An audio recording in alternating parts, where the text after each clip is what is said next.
Thanks for tuning in today to CHURCHGIRL.com. I've got a fun conversation that I'm really excited about. Thanks, Libby, for joining me. We are titling this one, What I Wish I Could Tell My 23-Year-Old Self. It's a big one. It's a big one. I am 33 now, so that's 10 years ago for me. Mm-hmm. What about for you? I'm 28, so that's 5 years ago, which actually we were just talking about is the age that I was when I met you. Yeah. Which is really fun, and you've been in my life for the 5 years. Yeah, exactly. And so honestly, it's really unfiltered, unscripted. Off the cuff. Off the cuff, a little bit unprepared. Yeah. But hopefully it'll be helpful. The first thing that I was thinking about and the first thing I wrote down when I was thinking through this topic is I wish I could tell myself that my age is not my limitation. It's actually my advantage. 100%. Right? I feel like this is something I have had to reconcile with like almost every birthday. You know, as you're coming up to your birthday and you're like, ooh, now I'm turning 24. And oh my gosh, now I'm turning 25. And oh, I'm turning 26.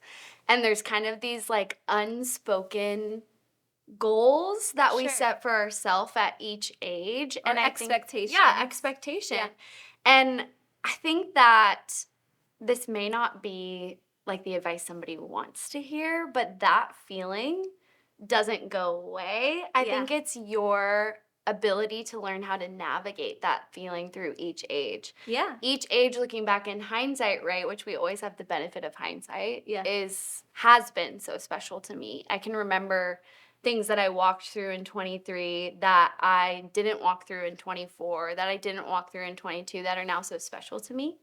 And I feel like that has only come with the benefit of accepting kind of your journey as you get older. So what did that mean to you, you know, when you were 23, right? At 23, I met you. Yeah. And we worked together for a short season. I lived with you. It was the best season ever. And then kind of through like crazy turn of events, COVID being one of them, I moved away. A very big one. Yeah, a very big one. I moved away. But right before then, I had kind of transitioned out of working alongside you. Right. And I moved away from New York to Los Angeles. And when I moved to LA, I thought to myself, door closed. That season of my life is over. Yeah. I am leaving. Like, that was so fun to do that little stint in New York when I was 23, 24. But now I'm an adult and I'm starting this new life for me. And it was like this time last year that I went through another transition and was visiting you. And the door opened for me to come back to New York and be a part of your guys' life, working together again and being very close friends and family. And I just remember, like, in this time last year thinking, like, God is so funny because life is such a long time. And that's something I think I wish I would have told my 23-year-old self. Yeah. Because you go through so much transition in each age. Yeah. Like, the things I went through even this time last year are not the things I'm going through this year or the year before. It's so much change. And I think that especially when you're younger, the inclination we have is to be like, I'm done, I'm growing up, I'm moving on, I'm shutting this door, I'm burning this bridge, I'm changing this relationship. And I just think that the older I get, the more I realize God is really in the business of connecting the dots. Yeah, for sure. And he wants to use those pieces of your life as you're younger to tell this story, this narrative of ways that he's advocating for you, working for you in your future as you get older. And you were a huge part of that, so that's fun, from 23 to 28. That was the answer I meant to give, and you know what? Here we are. No, I think that's so true. When I was 23 for me was, I had just finished college also. I was working I thought I had a job lined up. I didn't get the job. Oh, gosh. Which is just the worst, you know, like you feel good leaving college. You're like, God has a great plan. Like people prophesied things over me, you know. So I'm like, oh, God's got this. And then like the things that were even prophesied didn't come to pass. It was like not quite right. Yeah. And I ended up being a nanny for a season, which actually was a very intentional season for me. And then I worked at Southeastern University as an admission counselor. Go Fire, of course. But it was in that season, though, where Taylor and I broke up. We had been dating for 4.5 years. On and off, and we like really broke up, didn't speak for 6 months. I was That's a long breakup. devastated. That's a long breakup. I was just, you Yikes. can ask my best friend, Bree. I was out of my mind. Like, I just was so like, God, I was supposed to do ministry. I thought I was going to marry Taylor. Like, it was a whole thing. I didn't get the job. And it was actually one of those Pretty seasons. dark. That's a It was hard dark. season. Yeah, it's hard to even talk about. Yes. No, but it was one of those seasons where I look back now and I would not be who I am today if I had not gone through that season. It grew me. It matured me. And I was preparing then, Taylor and I, everything kind of all in 23. We got back together. We were like committed, like, let's get married. We got engaged. And right when I turned 24, we got engaged and then got married just a couple months later. And I launched into full-time ministry. And it's really a crazy, when I really think about the timeline of it, one, highly don't recommend that kind of timeline. But it was a real season of God maturing me and preparing me for what was next. Yeah. And it was like, oh, you think these are setbacks. You think this is pain. Right. You think this is heartache. Yeah.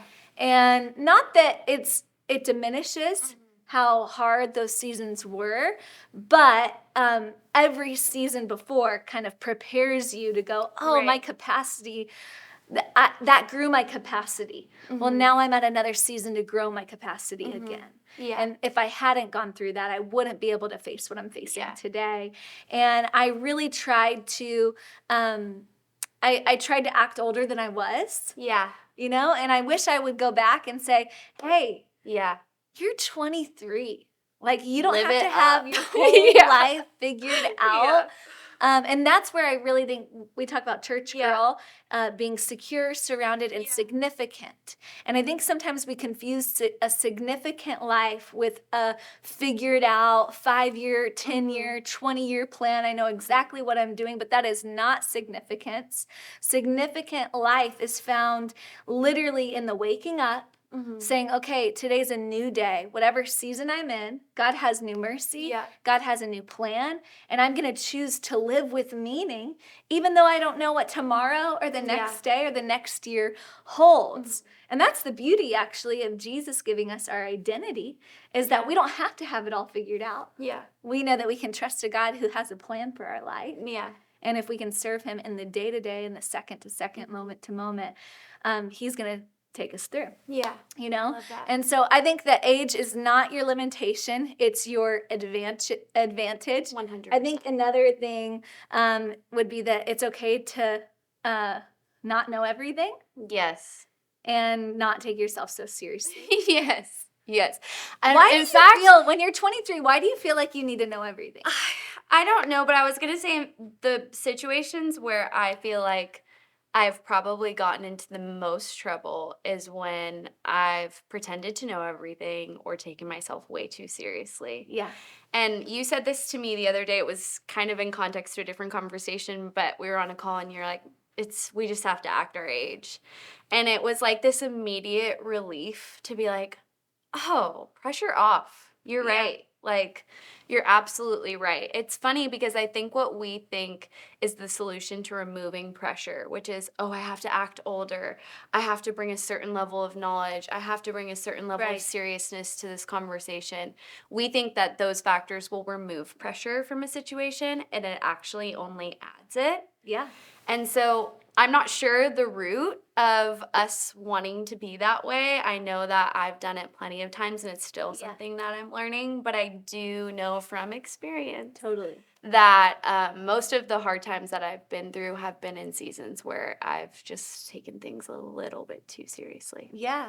Yeah. I think for me, like church planting, even church girl conference and all the different things, 100%. like being a mom, having one kid, 2, 3, almost 4, like all of those different things, you kind of think that, you really have to have all the wisdom. It's Yes. kind of like you 100%. want second time wisdom on the first time experience. Yeah. And you don't get that without going through the Yeah. first time Well, and there's experience. no grace in that. I think Yeah. I'm learning like more and more that that pressure that I'm applying is just so it lacks so much grace. Right. And the problem is that you're not going to stop facing hard times just because you're pretending to be something that you're not. Hard Sure. times are coming regardless.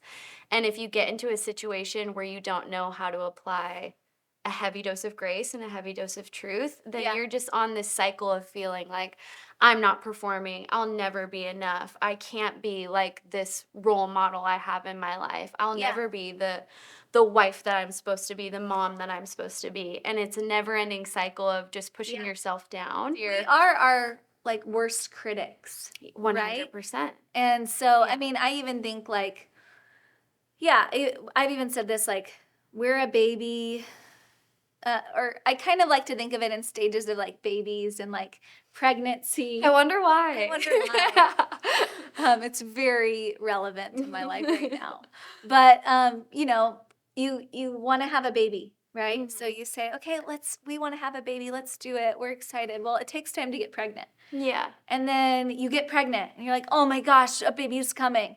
Well, God is so good in his mercy and his grace that he gives us 9 full months to prepare. And in all of that process, your body is changing, your rhythms are changing, your exhaustion, Yeah. skyrockets. You wake up in the middle of the night. All of those things prepare you for having a newborn. Every 2-3 hours, you got the baby's born, but you can't expect that baby to know how to eat or sleep or take care of itself. take care of itself. And I think that if I could encourage anyone in anything is to know right where you are in the season that you're in, knowing like, okay, maybe this is the pregnant season where God is preparing something in me. And it's okay that I don't have it in my hands yet. Yeah. I know that he's all of those little pieces and those little moments that are developing me are building me towards what he has for me. And in the same way, when you launch something, it's like we can't expect it. You can't compare yourself to someone who's been doing it for 10 years. Yeah. When you just started yesterday. And it almost comes to this like humility conversation. Yeah. Of like, Absolutely. how prideful am I to think that I should know and be, an expert at something I just started. Yeah. Right? Yeah. No, I rely fully on the help of God to carry me through every season. And you know what? People might have opinions. And this is where what I think this kind of results in is we don't want to disappoint people. Yeah. We don't want people to think less Yes, that's of a big one. us. Yeah. But when we're transparent and we say, hey, like, yeah, I'm still learning. When I have the humility to say, I didn't get that right. I wish I had dealt with that differently. I wish I hadn't tried to seem like I knew everything. Yeah. I think that it keeps us in a state of this humility and this repentance that really honors God. Yeah. Well, and it's the only way you can win. I mean, you've walked with me through seasons where like I've really messed up. Like really been wrong in situations like that. And what I learned is that you relieve yourself of the pressure from a situation where you've made a mistake when you own everything that you have to own. You've relieved yourself of the responsibility of what went wrong. And you can that's the only way that you can find relief is in ownership. And I think that's something that I had to learn probably the like hard way in a lot of situations where because of this desire to not let people down. Obviously, it's not malicious, right? None of us want to disappoint anyone, but it is kind of like a spirit of pride to be like, I can't let you down. I can't disappoint you. I have to come off as a certain level of professionalism, an adult or whatever. Right.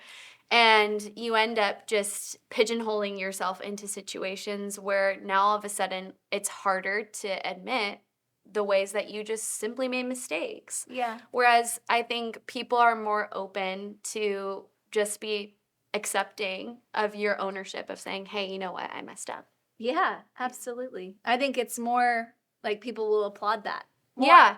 No, right? truthfully, I mean, I've learned that is Yeah, that honesty, I mean, we say honesty is the best policy, but yeah, I think that regardless if they accept it or not, you'll experience a relief yeah, because you're doing what's right. When you own what your mistakes, you can yeah, see clearly this is the ways that I've messed up. yeah, And actually, these are the ways that they did.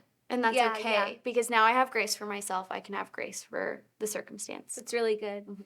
Yeah, and I think that all of us, I mean, if they're like, just to kind of wrap us up to when I think of, me 10 years ago and what I wish I could tell myself, like if I could like look at myself and hold my shoulders and say, Kristen, I think I'd say that, hey, God's grace is so much greater than you could Yeah, ever imagine. 100%. His goodness, I mean, like who he is, it's going to carry you through every season you're about to walk through. And if I could tell you anything, if you're watching right now and you're 23 or you're whatever season you're in and you're feeling kind of like you're really in the depths of learning, or maybe you're still in a hidden season, Yeah. right? And you're saying, I wish people would see what God has put inside of me. Mm. I would say it's in that hidden season where he really speaks to your identity and he defines who you are, so that when you do reach the moment or the promise or the real purpose and start living it out in a new and powerful way, you've developed who you need to be before you get there. And so God, he loves you. He's got a great plan for you. Let him speak significance Yeah. into your life in the season that you're in. Don't rush ahead. No. Because when we rush ahead, we can stumble and we can fail. But when we just stay right where God has us, he can push us into all that he has for us. So I'm so grateful that you watched with us today. Thank you, Libby, for joining You're me. welcome. And we'll see you soon.